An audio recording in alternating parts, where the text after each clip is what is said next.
আসসালামু আলাইকুম ভিউয়ার্স, সবাই কেমন আছেন?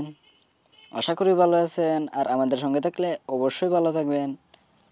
তো আমি আজ আপনাদের মাঝে যে ভিডিওটি নিয়ে আসলাম, যে কিভাবে অ্যানোনিটনের সমস্যাটা সলভ করবেন। ভিপিএন, অনেকে অ্যানোনিটন ভিপিএন ইউজ করেন ফেসবুক অথবা সোশ্যাল মেগাবাইট খাওয়ার জন্য, কিন্তু ইদানিং একটু সমস্যা দেখা দিচ্ছে যে ভিপিএনটা কানেক্ট হচ্ছে না।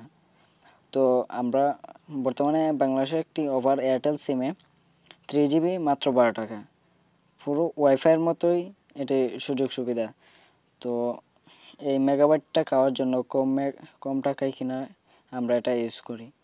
তো অ্যানোনিটন এই প্রবলেমটা দেখুন, কানেকশন টাইম আউট দেখাচ্ছে। এই প্রবলেমটা সলভ করার জন্য আমি আজ ভিডিওটি নিয়ে আসলাম যে কীভাবে করবেন। তো সবার আগে বলে নিই, যারা আমার চ্যানেলটি সাবস্ক্রাইব করেনি তারা প্লিজ আমার চ্যানেলটি সাবস্ক্রাইব করে নেবেন এবং বেল বাটনে ক্লিক করে দেবেন, পরবর্তী যেন ভিডিও কোনো মিস না করেন। তো প্রথমে আপনার যে অ্যানোনিটন অ্যাপটা দেখতে পাচ্ছেন, এটা আনস্টল করে দেবেন। আনস্টল করে তারপর ডেসক্রিপশন বক্সে আমি একটা লিঙ্ক দেব, ওই লিঙ্ক থেকে আপনারা নতুন একটা অ্যানোনিটন, আমি একটা ওই অ্যানোনিটনটা ডাউনলোড করবেন, ডাউনলোড করে ইনস্টল করবেন।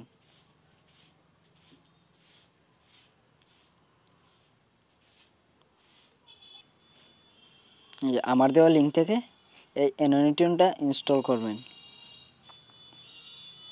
ইনস্টল না হওয়া অবধি একটু অপেক্ষা করুন। তারপর অ্যানোনিটনটা ওপেন করবেন।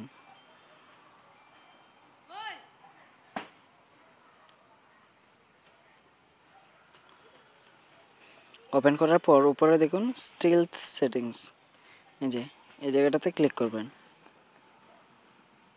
ক্লিক করার পর এটা অন করে দেবেন। অন করে দেওয়ার পর টিসিপির জায়গায় SSL এবং এখানে আপনারা 443 করে দিবেন। তারপর একবারে নিচের যেটা দেখতে পাচ্ছেন এডিট SSL সেটিংস, এটা দুটোতেই টিক দিয়ে তারপর এখানে হোস্টের জায়গায় www.facebook.com লিখবেন আর নিচে 443 দিয়ে সেভ করে কানেক্টে ক্লিক করবেন।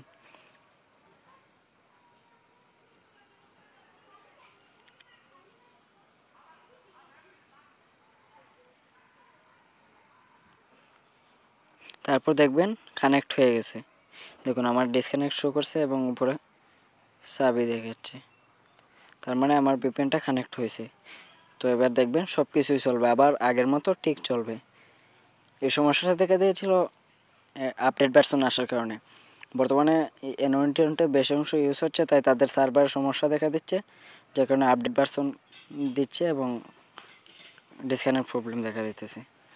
তো আপনারা যতবার ডিসকানেক্ট প্রবলেম দেখা দিবে ততবারই আপনারা প্লে স্টোর থেকে অ্যাপটা আপডেট দিয়ে দিবেন, তাহলে আর এরকম সমস্যা হবে না। তো ভিউয়ার্স, আজ এই পর্যন্তই। পরবর্তী ভিডিও পাওয়ার জন্য আমাদের সঙ্গে দেখবেন। আল্লাহ হাফেজ।